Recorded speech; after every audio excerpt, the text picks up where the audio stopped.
It was unusual for a unit briefing to take place at a stately manor overlooking Ullswater in the Lake District, and it was even more unusual for the Brigadier and his senior staff to attend a briefing in plain clothes.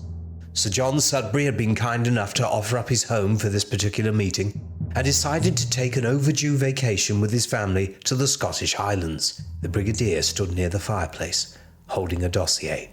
Seated in the parlour were Captain Mike Yates, Sergeant John Benton, Corporal Carol Bell, Sergeant Tom Osgood, and Unit's former scientific advisor, Dr. Elizabeth Shaw. The Brigadier cleared his throat and reminded everyone that the briefing was classified before he passed around dossiers. "Lovely as it is to see everyone," Liz Shaw began, "may I ask why we're all here?" The Brigadier got straight to the point. Unit's Soviet branch reports that rogue KGB agents calling themselves Novi Zakhavi kidnapped 2 scientists working on a biological weapon project and are holding them captive in London. Mike Yates thumbed through pictures in his dossier. Professor Malcolm Raynaud and Dr. Amanjo Chandrasekhar, he said with a raised eyebrow. These were researchers that Liz Shaw had mentioned to him in the past, as well versed in all biological warfare, past and present, an asset to whoever would employ them. "We have been ordered," the Brigadier continued, "to infiltrate the Novi Zakash safe house and rescue the scientists." The others looked at each other, perplexed. "Surely this is a job for the police or the regular army," Mike suggested. "Normally it would be, Captain," the Brigadier admitted, "but plans for the bioweapon were borrowed from Sir John's private collection, and the UN doesn't want anyone to discover that the project originated from alien schematics." "Alien schematics?" Mike asked with surprise. The Brigadier turned back a page in his dossier. "The schematics were outlined on parchment scrolls written in a Turkic dialect dating back to the 13th century, excavated from the Bulgarian cavern Devakatasar in the 1950s, he read aloud. "Hold on," Benton interrupted. "Sir, scrolls using a dead language from the 13th century contain information on alien weaponry?" The Brigadier remained stone-faced. "According to Sir John, the author of the scrolls was a perennial philosopher known as the Hoja." Corporal Bell tried to recall a sixth-form class she once took on Eastern European folklore. Nasreddin Hoja was a fictional character, wasn't he? Liz remembered Unit's occasional scientific advisor once telling her that the Hoja was one of his own people. Legendary, perhaps, but not fictional, she stated matter-of-factly. Mike was confused. Well, who translated the scrolls after they were excavated? The Brigadier paused, looked at Liz and finally replied, "Miss Shaw's mother." Liz lowered her head and moved about in her seat uncomfortably. Mike, Benton, Bell and Osgood stared at her incredulously. "Dame Emily Shaw is an accomplished archaeologist specializing in decipherment," the Brigadier explained. "With respect to this biological weapons project," Liz began, in order to redirect the conversation, "how much did the Novi Zakaz agent already know after interrogating Raynaud and Chandrasekhar?" The Brigadier twitched his moustache. "Details are scarce, but it is believed that neither has given them any information." Benton flipped through the pictures in his dossier. "Who is this Professor Adelise Jarsdell?" he asked. "She looks rather like you, Miss Shaw." Liz studied the picture of Professor Jarsdell and smiled. "Yes, I suppose she does." "Fortunately," the Brigadier explained, "Professor Jarsdell was taken to a safe house before the kidnappers could get to her." "Why these 3 scientists, sir?" Corporal Bell asked. "They were chosen based on their specific fields of expertise," the Brigadier replied. "Separately, so none of the 3 can speak about the work of the other 2, Mike realized, looking as though a light bulb had burst over his head. "Precisely," the Brigadier confirmed. After a short pause, he added, "The project's mission is to create a new species to be used as a biological weapon on the battlefield." Liz started tapping her pencil lightly on the table as she considered the possibilities between all 3 scientists. "Tell us about this new species, Brigadier." "Raynaud, Chandrasekhar and Jarsdell are calling them Xontogs, based on Dame Emily's translation of the scrolls," the Brigadier replied. "They're parasitic airborne contagions, which enter their human host bodies as tiny grey spores, and pass to healthy individuals from infected hosts through coughing and sneezing, much like the common cold." "So they're contagious spores," Liz clarified. "So they would be difficult to contain should they infect the wrong people." The Brigadier nodded in agreement as he continued to read through his dossier. Once inside the human host, the Xontog spores attach themselves to the spinal cord, and from there they grow tentacles and weave themselves through the spinal column until they make their way to the brainstem. Mike flinched. The Brigadier continued. Neural cortices grow inside the host brains, eventually giving the Xontogs complete control over the host behavior. Carol Bell gasped in horror. During growth, the Xontogs have specific tentacles that attach to the bloodstream and filter nutrients out, much like an umbilical cord does for a fetus. Mike, Liz, Benton, Bell, and Osgood looked at each other with bewilderment. This type of project is insane, Benton insisted. That's irrelevant to our mission, Sergeant, the Brigadier pointed out. Liz dropped her dossier on a table and stood up. Presumably I'm supposed to play the part of Professor Adelies Jarsdale. Sort of, said the Brigadier. Jarsdale is scheduled to lecture at Queen Mary University this afternoon. Unfortunately, something has come up and you're taking her place. At which point I will be kidnapped? Liz asked. Yes, the Brigadier reluctantly replied. But we'll be sending Captain Yates with you. He'll be posing as your fiancé.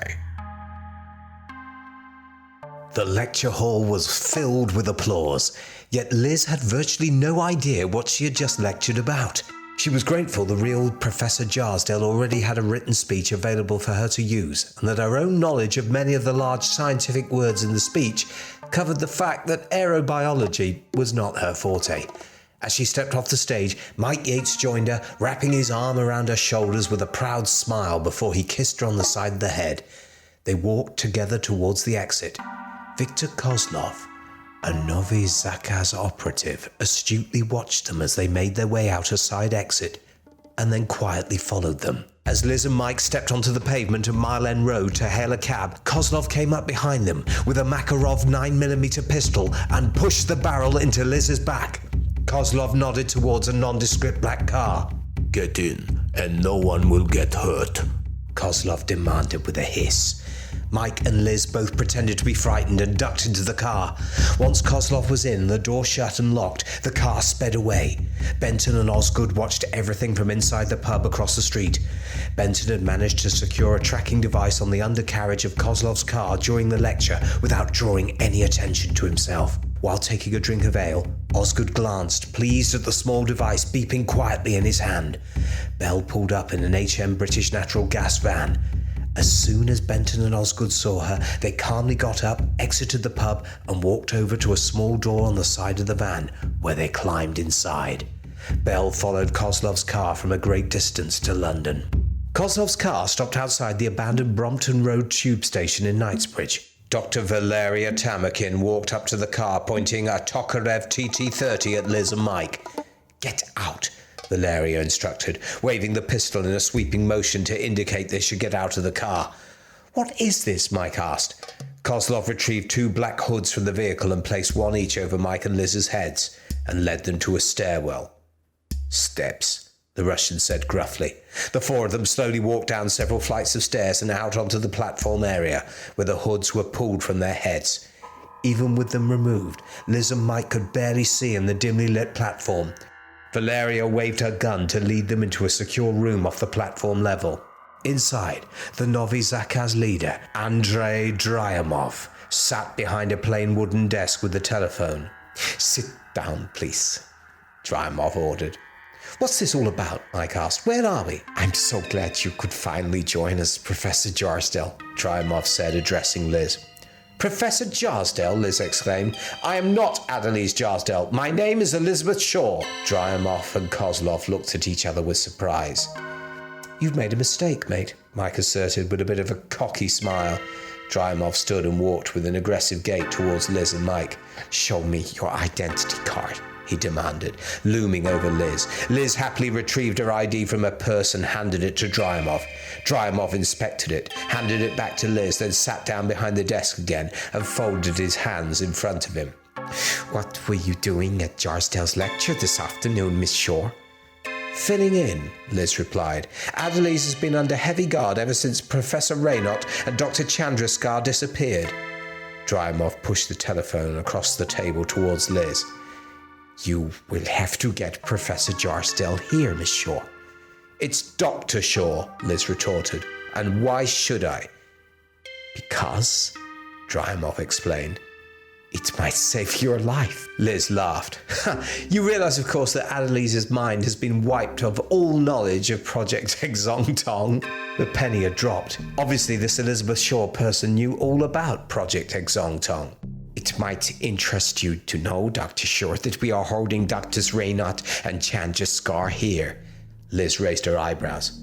So you might learn how the Xontogs integrate into the human nervous system and bloodstream, but you still won't learn a thing about how the Xontogs are transmitted. Dryamov narrowed his eyes. Someone will have taken over Jarsdale's research, Dr. Shaw. Mike acted nervous. Oh, Liz, don't tell him about Christopher. Liz looked at Mike crossly. Christopher? Dryamov asked. Who is Christopher? Liz remained silent. Dr. Christopher Larimore, Mike blurted out, Jarsdale's assistant. Mike! Liz shouted. Do not be too hard on your friend, Miss Shore, Dryamov said condescendingly. He may have just saved his own life, yours, and those of Reinhardt and Chandrasekhar. Liz defiantly sat down in a chair across from Dryamov and crossed her arms. If you think I'm going to be party to handing over a dangerous biological weapon to rogue Soviets, then you're a fool. Kozlov approached Liz and Mike, but Dryamov held his hand out to stop him. Can we have some time to think it over? Mike asked. Of course, Dryamov replied. Your friend has 1 hour to think it over before we start killing all 4 of you. But then you'll never have the secrets to the Xontogs, Liz blurted out. And neither will Britain, Dryamov countered. Liz looked up at Mike. He means it, Liz, said Mike. If he can't have the research, no one can have it, and we're all dead. The HM British Natural Gas van rolled to a stop outside the disused Brompton Road tube station on Cottage Place. Osgood exited the back of the van and walked over to a boarded-up storefront just north of the station. Liz and Mike were led out of the Novi Zakaz makeshift office and across the platform. Liz could vaguely see the old Brompton Road lettering on the wall tiles, despite the low lighting. Kozlov opened a door to another anteroom. Malcolm Reinhardt and Amanjot Chazrakar sat on an old bunk bed behind a heavy metal cell door with a barred window. Kozlov pushed Liz and Mike inside and then slammed the cell door shut behind them. Dryamov stayed to listen to their conversation through the cell door's barred window. Liz greeted Reinhardt as if they'd been good friends for years, with a hug and a kiss on each cheek. Malcolm, good to see you, she said with a reassuring smile, then muttered in his ear, We're here to help. Mike shook Chandrasekhar's hand and gave him a similar greeting. Chandrasekhar, however, looked at Liz. I know you, he said. You're Dr. Shaw. You work for U.N.I.T. Dryamov's eyes widened, but Mike tried not to react to Chandrasekhar's revelation. Not anymore, Liz laughed. I resigned from U.N.I.T. and returned to my research at Cambridge 4 years ago. Dryamov's eyes narrowed again. He was too busy eyeing Liz to notice Mike attach a small device to the cell door. Once inside the closed shop, Osgood found the wall it shared with the old tube stop and began sketching a survey drawing with specific dimensions. Meanwhile, Benton surveyed the facade of the old station. He rubbed his forehead as he thought about how they might be able to use a microblaster to remove an 11 by 11 section of the facade without damaging the structural integrity of the old station. Bell joined Benton and suggested that they contact the National Grid for a utility schematic. Dryamov and Kozlov had left Mike in the cell with Reinhardt and Chandrasekhar, but had decided to escort Liz back to Dryamov's makeshift office. Liz sat across the desk from Dryamov, looking at him smugly with her arms crossed. All right, she said, leaning forward a little bit. I'll get Dr. Larimore here for you if you make it worth my while. Dryamov looked at Liz in disbelief. I will kill the other 3 personally, Dr. Shaw, he warned. You get Larimore and the secrets of the Xontogs, and I get £50,000, Liz stated, laying out her terms, and Mike and I walk out of here unharmed. Dryamov's jaw dropped. Are you out of your mind? I know Adelise's catchphrase, Liz explained. Christopher will think it's her summoning him here. Surely he knows Jarsdale is under guard with her memory erased, Kozlov chimed in. Liz looked at Kozlov defiantly. I may have resigned from UNIT, but I still have contacts there who know the right people. Neither Christopher nor any of Adelise's research team know her true whereabouts. Dryamov took a deep breath. Very well, Miss Shaw. £50,000. Outside Harrod's department store, Liz and Mike stood with Dryamov and Kozlov, watching a solidly built man who walked with a confident swagger across Brompton Road towards them in a beige suit and matching tie. The Brigadier smiled warmly as he approached Liz and Mike. I'm so pleased to see you both, the Brigadier greeted them. Kozlov pushed the barrel of his pistol against the Brigadier's ribcage. If you want to live through this, Dr. Larimore, don't make a sound, Dryamov ordered. Just walk ahead slowly. Kozlov and Dryamov flanked the Brigadier as they escorted him down Brompton Road towards the old tube stop. Liz, I don't understand, said the Brigadier. What's happening? All they want is Adelise's precious Xontog transmission research, Christopher, Liz replied. Work with Malcolm and Amanjot, and these people will let you live. Kozlov slipped Liz a strapped stack of banknotes, which she quickly stuffed into her purse, as Dryamov leaned over to Kozlov and quietly ordered him to kill both Mike and Liz once they were out of sight. Liz and Mike wished the Brigadier luck, then started to walk down the street with Kozlov close behind. With their backs to the Brigadier, Dryamov took that exact moment to cover the Brigadier's mouth with a chloroform-soaked handkerchief. The Brigadier began to fall back into Dryamov as he progressively lost consciousness. Just as Liz and Mike crossed Basil Street, Benton and Bell whisked around the corner and intercepted Kozlov.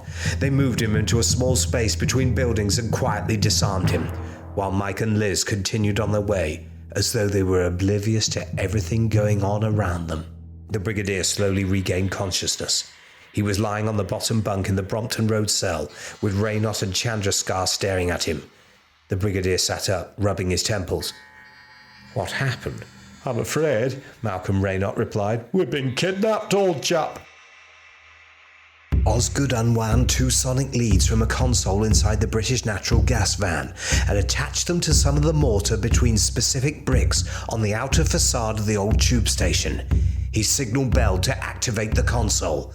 Liz, Mike and Benton watched as the bricks and mortar began vibrating and crumbling. It's alternating between 50 and 70 cycles per second, Corporal Bell shouted from within the van. Osgood signaled Bell to shut the machine off. How many decibels do we need? Mike asked. We're safe up to 120, sir, Osgood replied. A successful test, Liz stated. Mike looked at his watch. You better make that phone call, Corporal. Corporal Bell picked up a field telephone in the van and dialed the police. Hello, this is Miss Marlowe at British Natural Gas. We have a gas leak at 76 Cottage Place. Can you assist with evacuation? Moments later, 2 City of London police response cars parked on Cottage Place outside the Brompton Road tube station. Bell, dressed as a BNG technician, helped police officers escort people who were exiting the shops and residential units just north of the station into double-decker London transport buses for evacuation. Osgood hopped out of the BNG van with a canister of a harmless perfluorocarbon tracer gas with a sulfide odorant added to simulate natural gas. Meanwhile, Benton backed a tipper lorry up to the facade of the old tube station. A micro blaster had been used to remove a section of the wall, large enough to accommodate the tipper lorry. Osgood joined Mike, who was also dressed as a BNG technician. While Mike began connecting the tracer gas canister to the Brompton Road tube station's gas main, Osgood inserted the sonic leads from the BNG van into the mortar on the station wall. Dryamov and Valeria barged into the makeshift cell in the Brompton Road underground. Dryamov addressed the Brigadier Raynot and Chandraskar. Have you come to a decision? The Brigadier Raynot and Chandraskar looked at one another in silence. The Brigadier spoke first. I think we should transcribe our research and give it to them. Raynot and Chandraskar were aghast. We can't give the Xontog biotechnologies to the Soviet faction, Raynot insisted. Besides, Chandraskar pointed out, what makes you think they'll let us live after we give it to them? Dryamov tried to reassure them. You have my word. Raynot rolled his eyes, and Chandraskar shook his head in disbelief. The word of a Russian kidnapper was not something either scientist trusted with any degree of confidence. Valeria suddenly yanked out an AK-47 from behind a nearby utility door and prepared to fire on the 3 prisoners. No, wait, the Brigadier pleaded. I'll give you Professor Jarsdale's infectivity research. Not good enough, Dr. Larimore, Dryamov said coldly. Without their research, yours is useless. The Brigadier thought quickly. I was seconded to Dr. Chandraskar's team once Professor Jarsdale went missing, and I can recreate nearly 2/3 of the nervous system integration research. Chandraskar was confused. What? Silence, Dryamov ordered. Dr. Valeria Tamakin lowered the machine gun and whispered in Dryamov's ear. With Larimore's help, we may be able to extrapolate the rest of the neurological research. And the nutritional metabolic research? Drymoff asked. Valeria paused to think. If the goal is to infect as many enemies as possible, we would still have an advantage using Xontogs that cause enemy soldiers to fire on their own platoons. How long they live without nutrition would be irrelevant, Drymoff agreed. Proceed, Dr. Larrymore. Raynaud lunged at the Brigadier, knocking him off balance. Before the Brigadier could react, Raynaud was strangling him and yelling, "Traitor!" over and over. "Enough!" Drymoff shouted with the swipe of his hand.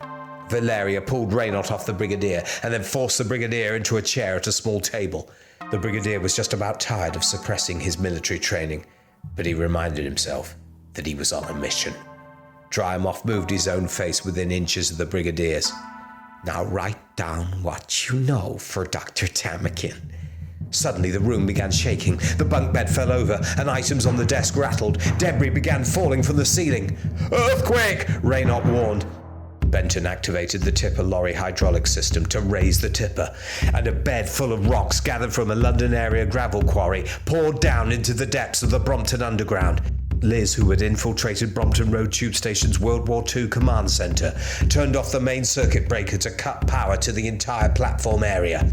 Drymoff and Valeria fumbled around in the dark, trying to open the cell door. The device Mike had placed on it earlier had activated, preventing the door from opening.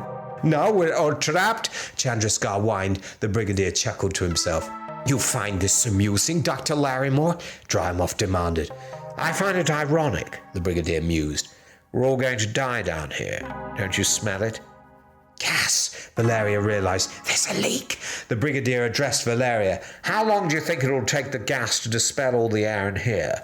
Valeria looked around the cell. "This room is about 4,500 cubic feet, so I estimate about 25 minutes. "That should be long enough," Drymoff reckoned. "There should be crews digging for us about now." "In an abandoned tube stop!" Raynaud blurted. "It'll depend on how much damage the earthquake caused," the Brigadier pointed out. "Does anyone have a radio?" Valeria suggested.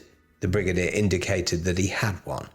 From within the BNG van, Bell prepared to speak into her field telephone, which was tuned to the precise frequency the Brigadier had on his radio receiver. At 1700 hours GMT today, London suffered its worst earthquake since 1750, Bell announced like a newsreader. "It is reported that a wall of flames is moving up into the Knightsbridge area, hampering rescue efforts." The Brigadier, Raynaud, Chandrasekhar, Drymoff and Valeria listened to Bell's words over the Brigadier's radio. Fire and rescue services as well as the armed forces have been dispatched. Officials report that heat from the fires has raised surface temperatures to 403 degrees Celsius. "It's getting worse," the Brigadier stated. "Obviously no one is trying to dig us out of here, so we'll have to do it ourselves." Drymoff and Valeria fired a barrage of bullets from their respective weapons until a small hole appeared in one of the walls. Then they forced the Brigadier, Raynaud and Chandrasekhar to remove more of the cinder blocks by hand. Once a hole was large enough for someone to climb through, Drymoff climbed through first, while Valeria held the others back at gunpoint. As soon as Valeria had joined Drymoff on the other side of the wall, they were pummeled by the falling rocks Benton had dumped down the shaft moments earlier. The Brigadier climbed through to check for life signs, but both Novi Zakaz operatives were dead. The Brigadier returned to the cell to join the others. He picked up his radio and pressed a hidden button on it to use as a field phone. "Greyhound leader to trap one and Acorn. Release us." All of a sudden, the cell door opened and the lights came back on. The Brigadier told the others his real name and explained that he worked for U.N.I.T. "Thank goodness," Raynaud said in relief. Chandrasekhar vigorously shook the Brigadier's hand. Above ground on Cottage Place, police officers were still busy escorting nearby residents into the remaining London transport buses. Bell had moved the BNG van in front of the big hole in the wall of the Brompton station, and Benton had managed to force the lock off the main door to the station so that the Brigadier, Raynaud, Chandrasekhar and Liz could escape. Mike opened the back doors to the van so that the others could climb inside. As soon as the U.N.I.T. team members and the two scientists were inside, Mike closed the doors and the van sped away. That night at U.N.I.T. HQ, the Brigadier, Liz, Mike, Benton, Bell and Osgood had reconvened in the Brigadier's outer office. The U.N.I.T. soldiers wore their customary uniforms. "I'm happy to report that Doctors Raynaud and Chandrasekhar have been reunited with their families," the Brigadier told the others. "Sir John wishes to convey his thanks to us." "And Professor Jarsdale?" Mike inquired. "She and the others will be given new identities and will be relocated separately for their own protection," the Brigadier replied. Wait a minute, Benton interjected. What about the 50,000 quid Miss Shaw extorted from Drymoff? I'm donating it to St. Joseph's Hospice in honour of my late fiancé Ben, Liz revealed. Mike was surprised. He never knew Liz had been engaged. And what of the future of Project Xontog, sir? Bell asked. The Brigadier frowned. Geneva wants to proceed with the project at some point. Liz, Mike, Benton, Bell and Osgood all stared at the Brigadier in disbelief. Sir John, however, is backing my petition to the UN to abandon the project, the Brigadier stated, and Kozlov is willing to testify to the Security Council. Good, Liz stated firmly. Extraterrestrial philosophers aside, that project was poorly conceived and completely devoid of any humanitarian concerns. And, the Brigadier added, it goes against the principles of the Geneva Convention. So I suppose the Xontogs will never come to fruition, Mike said reassuringly. Meanwhile, at a secret laboratory in Brussels, a technician placed a specimen container in a cryogenic freezer. The label on the container was clearly marked Xontog spore.